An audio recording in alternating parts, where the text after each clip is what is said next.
Power is exhibited when you are being straight in communication. The distinction of power is not one of having power over others, or places and things for that matter. It is having the power of manifestation. Whatever you declare, is done. To be straight in communication, exhibits power, with the driving force of our integrity. I am in the power of the all, and all power is vested within me. To exercise power is to display freedom of being and freedom of speech. It is to be able to express yourself truthfully without concerns that others may misunderstand or not appreciate you. Their interpretation of whom and what you are is none of your business, it's their business. How others perceive you is actually a reflection of themselves.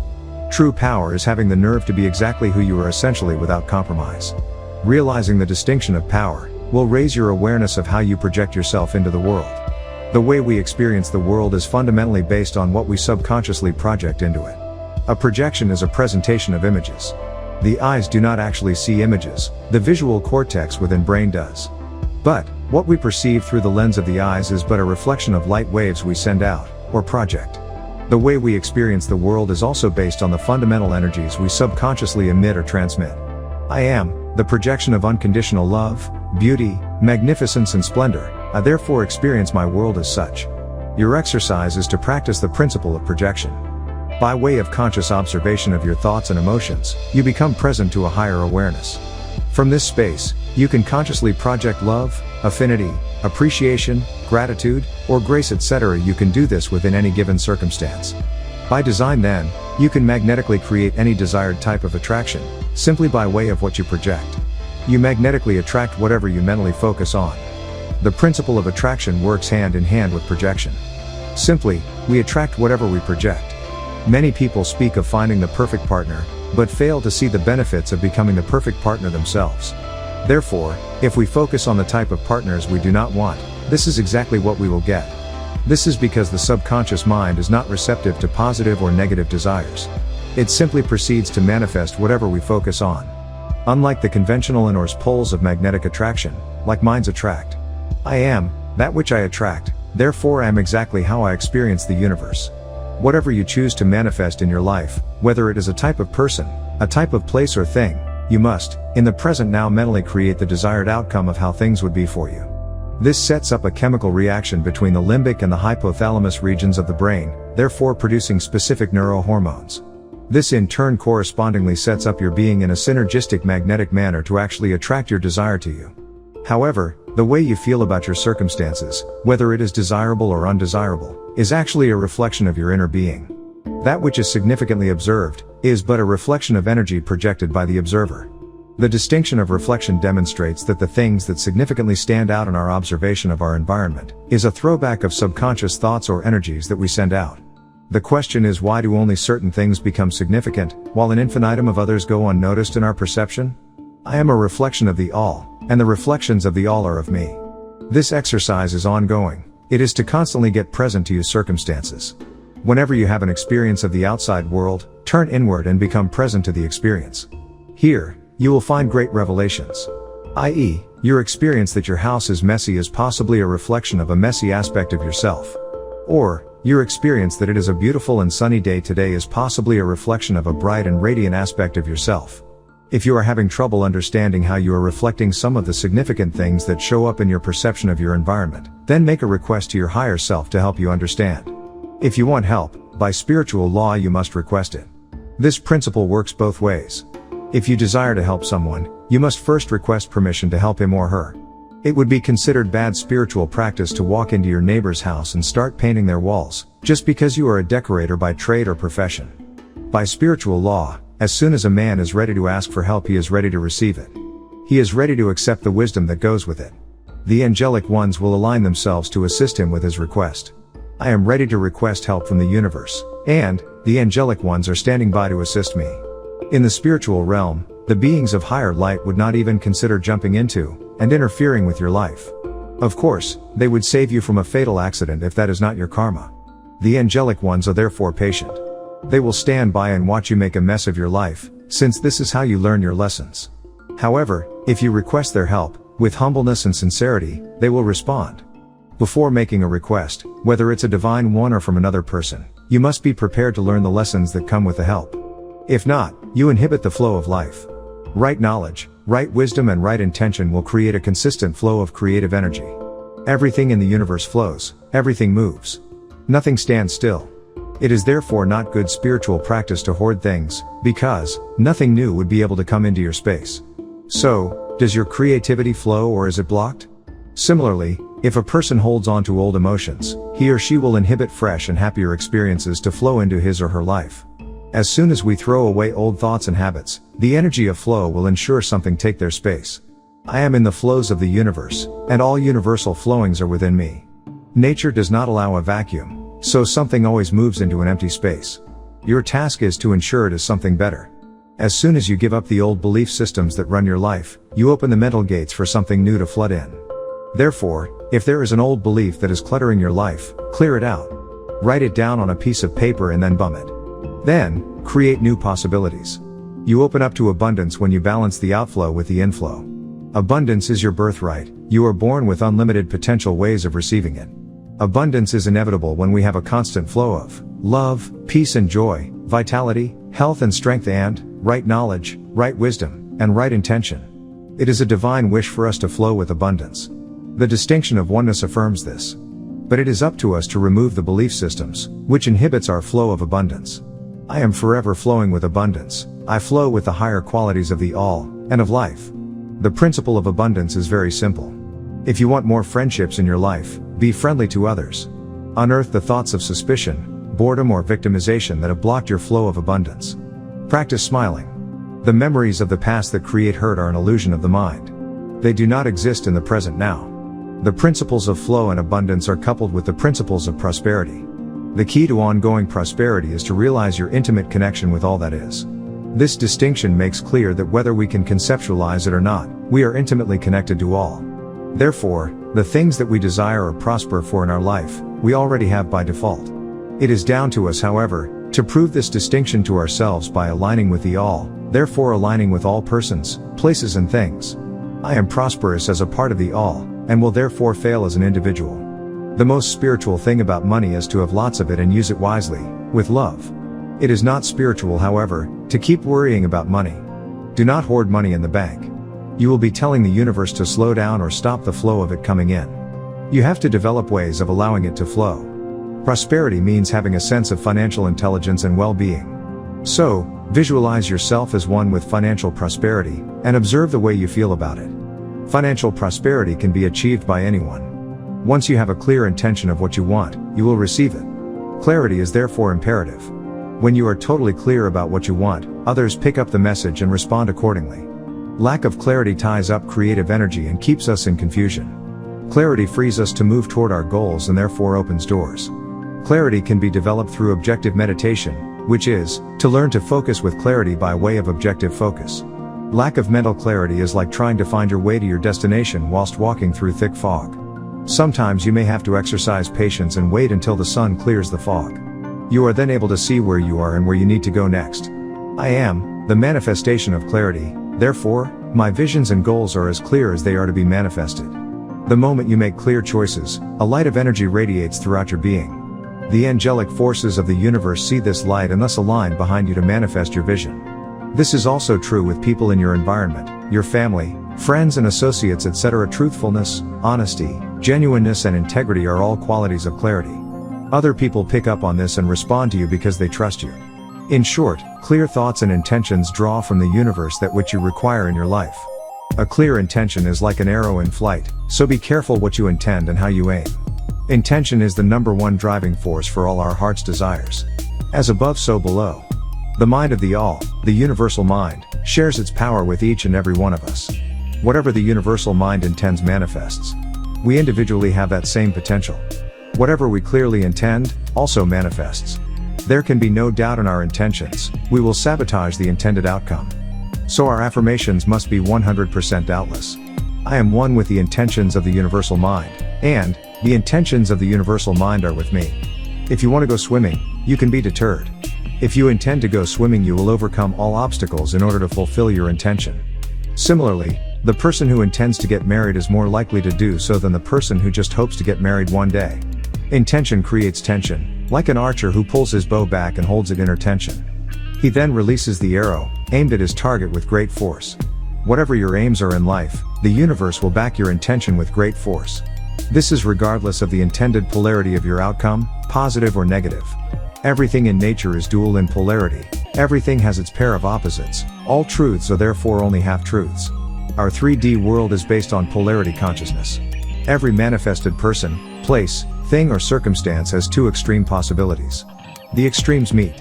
They may seem different in polarity, but are actually the same. They only differ in degree or vibration. The extremes of water, for instance, can be experienced as ice or steam, which are the same phenomenon, only different in vibration, degrees of temperature.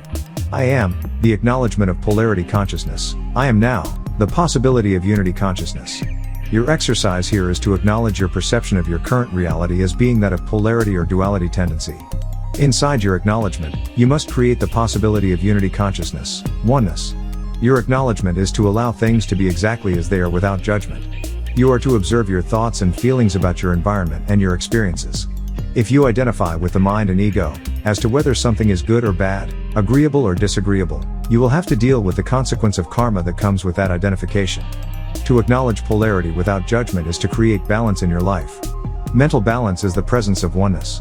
It is to live in a world void of polarity and dualization. We live in a world of pendulum-type swings, like a child on a swing, who moves up and down, to and fro, in an ever-increasing arc to the topmost possible extremes. Eventually, the child assumes balance and stability once the desired level of experience has been attained. Life is exactly the same. We experience one aspect of life and then its opposite. By experiencing the two extremes of a situation, particularly if done in one lifetime, we obtain balance.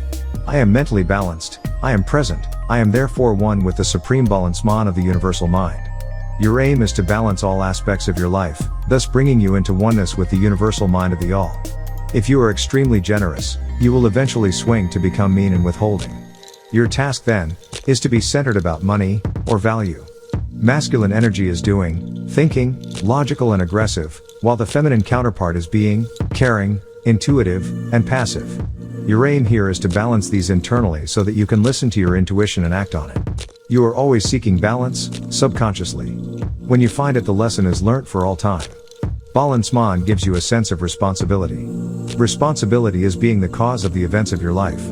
It is to be proactive and not reactive. Responsibility begins with the willingness to be the cause in the matters of our life. It must be founded with integrity. Responsibility is not burden, fault, praise, blame, credit, shame or guilt. In responsibility, there is no good or bad, right or wrong, etc. There is only what is, and our stand for what is.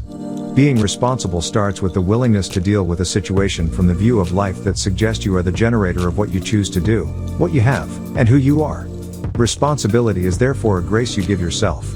I am responsible for all the comings and goings of my life situation. I am present to them. Thus, I am present to my true life. Responsibility is response and ability, having the ability to respond appropriately to your life situation. The affirmation is to differentiate the difference between our life situation and our true life. Many of you confuse your life situation to be your actual life. Your ongoing task is to take full responsibility for your life situation, in the world of time and circumstance, and, at the same time, become present to your true life, which is in the present now. Responsibility is godly. You connect to God when you take full responsibility. You therefore live in constant prayer. The art of prayer is to speak intimately to the divine, within. Prayer is to communicate with our Maker, God. He listens to us all the time. However, every thought sent out and every word spoken is also a prayer, whether we realize this or not. So be careful of your intentions. Worry is negative prayer. What we focus on in life will continually manifest. But conscious prayer is very important, particularly in how we do it. God always answers our prayers, but more often than not, the answer is no. Why is this? Also, we only seem to notice and respond back to God when the answer is yes. Again, why is this? We must learn the true significance and power of prayer. I am one with God, I am one with the universe and the all, therefore, I am constantly at prayer. This ongoing exercise is to establish constant prayer. That is, to become consistently self-aware. Always remember that every thought sent out and every word spoken are prayers. Positive prayer raises awareness. Negative prayer is spiritual death. Either way, you are responsible. When you take full responsibility for your life, you constantly live in conscious prayer, and indeed meditation. The art of true meditation is to listen to the divine, within. Hearing is a physiological exercise, whereas listening is a psycho-spiritual exercise. It is much more powerful to listen than to just hear. When we listen, we experience a sense of oneness with the speaker, the one who is sharing him or herself. Hearing is logical, but listening is emotional. We intimately connect with the speaker when we aspire to listen. When listening to the divine, however, we unite the left and right hemispheres of the brain, and enter into a presence of self-awareness, only. This is the doorway to true meditation. In meditation, we experience a sense of oneness with the universe, and with God. I am one with the superconscious. I live in this awareness, thus I am one with all divine revelations. Meditation cannot be forced or caused. It happens when you are truthfully ready to enter the divine presence of self-awareness. You can prepare for meditation by focusing on the inhaling and exhaling of the breath, breathing deeply as you count each inhale and exhale. Your task is to eventually clear the mind of all thoughts, maintaining consciousness of consciousness itself, nothing else. During the exercise, you may lose focus and enter streams of thoughts. If this occurs, stop and start the counts from 1 again. In the process, listen to the powerful silence of the universe. Listen to the voice of the all. Affirmations help us to prepare for meditation. An affirmation is a constantly repeated word or phrase, which becomes anchored within the subconscious mind. We subconsciously affirm all the time. We do this by way of our thoughts, and in most cases are completely unaware of the effects. These affirmations may be positive or negative, wholesome or unwholesome. The subconscious mind is receptive to all affirmed thoughts without prejudice. These thoughts have a profound effect on our life. They affect how we think, feel, and therefore act. An intended affirmation is a conscious way of programming the mind to help us reach a certain state of consciousness, or to manifest a particular quality or characteristic. I am affirmed with the intentions of the all, and all intended affirmations are with me. You must constantly remember your affirmations. They take us a notch higher than the power of prayer. In prayer we communicate with the divine, like in our request for assistance. However, when you make an affirmation, you are taking full responsibility for manifesting that which you desire to have. This is true power.